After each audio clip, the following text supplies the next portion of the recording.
Hi guys, I'm Mark and I'm an oyster boy, and I'm back today to give you a much easier way of doing something I told you how to do a couple of years ago. Now, I've previously done a video on how to open a Sankey keg safely, how to vent it safely and not lose your eyes or your fingers and stuff like that. But someone down in the comments down below told me a much easier way, which is now my go-to way of doing it. So I'm going to quickly talk you through how you do that today.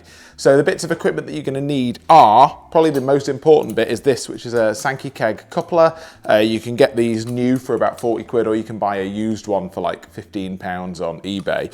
And I would highly recommend getting one of these rather than trying to jam a screwdriver into the top of a pressurised vessel. It's a terrible idea. So pick yourself up one of these. Also means you can just buy Sankey kegs and run beer off those if you want to. Very handy bit of kit.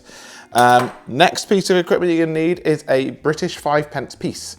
Bank of England issued, I guess, right? So yeah, get yourself one of these. They're not expensive.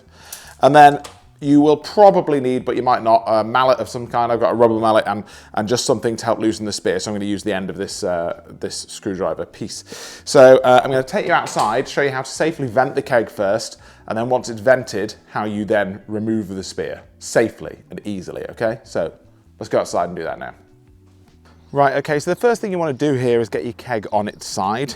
It would be a very bad idea to have this keg stood up in front of you, because the way this works is that, okay, so here's the coupler. So your gas goes in here and the beer comes out of the top here. So if you do this and you're stood over the top of it, anything is going to shoot out the top. And if you look at it sideways, there's a big pipe that runs right down to the bottom, draws up the liquid from the bottom of the keg.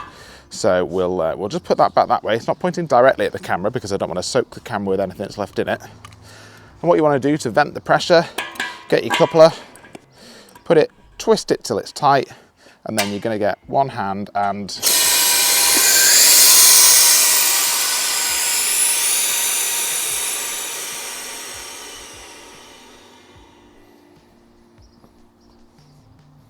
okay, just like that.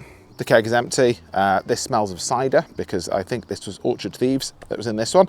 And now I'm going to stand it up and move the camera a little bit and show you how we would then take the spear out.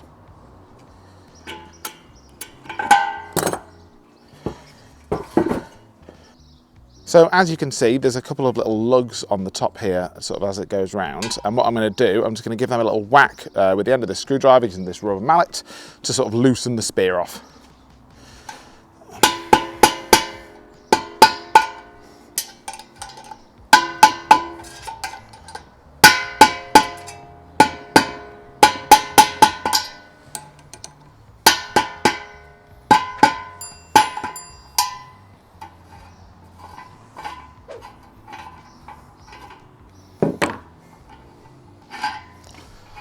Now, as I said, you need to vent the pressure before you do that.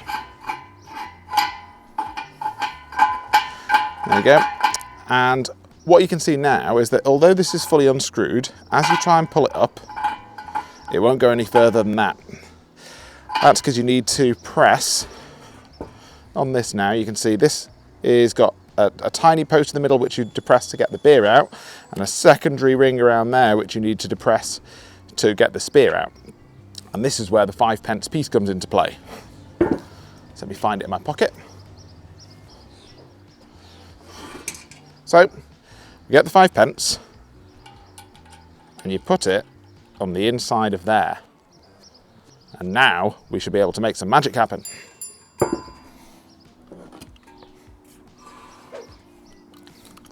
Take your coupler, push down and twist, and then fully push it in, and now spear removed. There we go, that's it done. Much easier than the last way. I think in the first video I did it, I'd cut up like a caulking gun and made a way that you could hold the outside of that clip while you push down the middle of it with a cork. And it was a bit of a ball ache, but it did work. But this 5p piece, so much easier. Unscrew the spear, put your 5p piece in the middle, and use your coupler to push the centre of the spear down. You know there's no pressure in there, so it's completely safe. And then once that's removed, you can go online. I'll put some links down below to buy the tri-clamp coupling to turn it into a ball lock keg so you can reuse it yourself. It's by far the cheapest way if you can get your hands on one of these kegs, and you know it's yours. You've got to make sure it's yours, obviously. It's by far the cheapest and easiest way to get yourself a new keg. So, hope you've enjoyed the video. Smash like, hit subscribe, do all that stuff, and I'll catch you on the next one. Oysters out.